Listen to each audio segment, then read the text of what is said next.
If you ever get assigned room 733 on a college campus, leave immediately. Whatever you do, avoid it at all cost. The suicide room. That's what they called room 733, as if I didn't have enough to worry about on my first day as a freshman. We had assigned to dorm room 734, which, it turns out, wasn't one of the nice add-on rooms in the South Hall. No, we found ourselves in the older wing of the building on the 7th floor. I wasn't too bummed out, though. At least they'd honored my request to room with my best friend.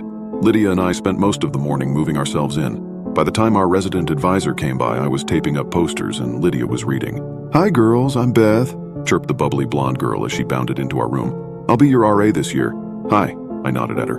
"Wow, you girls really work fast," she said, taking in our made beds and hung up clothes.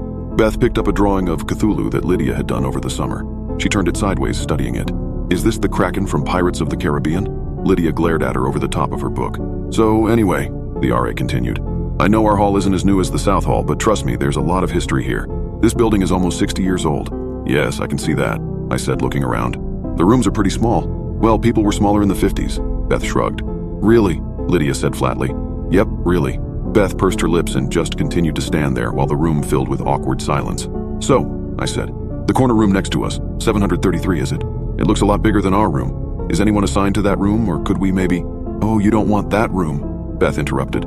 "There were a couple suicides in there, a hanging and a jumper if I remember right. They're not assigning anyone to that room. Anyway, I'd just like to remind you that this is an all-girls floor and guys are not allowed up here after 11. Before we could reply to her, Beth clapped her hands and with a quick, "Well, nice meeting you," she skipped out of the room. Lydia dropped her book on the bed and stared out into the hall. "I hate her. Did you hear that bomb she fucking dropped?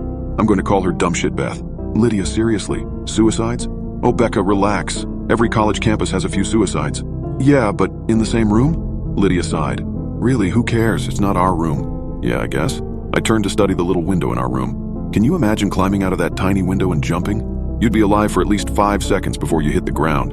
"Oh, fuck, Becca, can you not?" Lydia glanced at the window and visibly shuddered. "You know I fucking hate heights, and just talking about that shit is raising my blood pressure. We could always move into the suicide room." I teased her.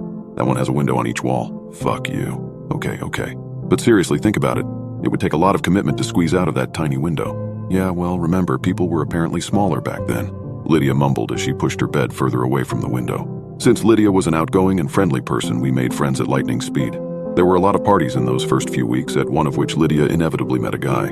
I'd known the girl since we were in diapers, so I fully anticipated her having a boyfriend by the end of September. His name was Mike, and he wasn't anything special, just your standard frat pledge douche canoe. After about a month on campus, the novelty of college started wearing off. Lydia and I found our stride, and we spent more weekends studying than drinking.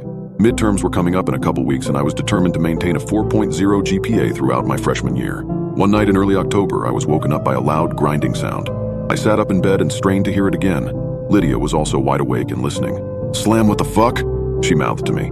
It wasn't unusual for there to be noise in the hallways since other people came in at all hours of the night. But this sound had definitely come from next door. The corner room. Grind. "Is that—" "Yeah," Lydia whispered. "That's the window next door." At Lydia's insistence, we kept our window closed at all times. However, there was no mistaking the sound of the window in room 733 being opened and closed again at regular intervals. Slam. "Who's in there?" Lydia shrugged. "Is someone fucking with us? Is this like initiation?" Lydia raised her eyebrow at me. "Initiation to what?" "I don't know. College? Maybe they're hazing the freshmen?" Grind. It opened. "Who is hazing freshmen?" I shrugged. Slam. It shut. "Becca, I love you, but that was fucking stupid." I threw a pillow at her. "Well, whoever it is, go tell them to knock it the fuck off." "Me? I'm not risking being thrown out a window." Grind.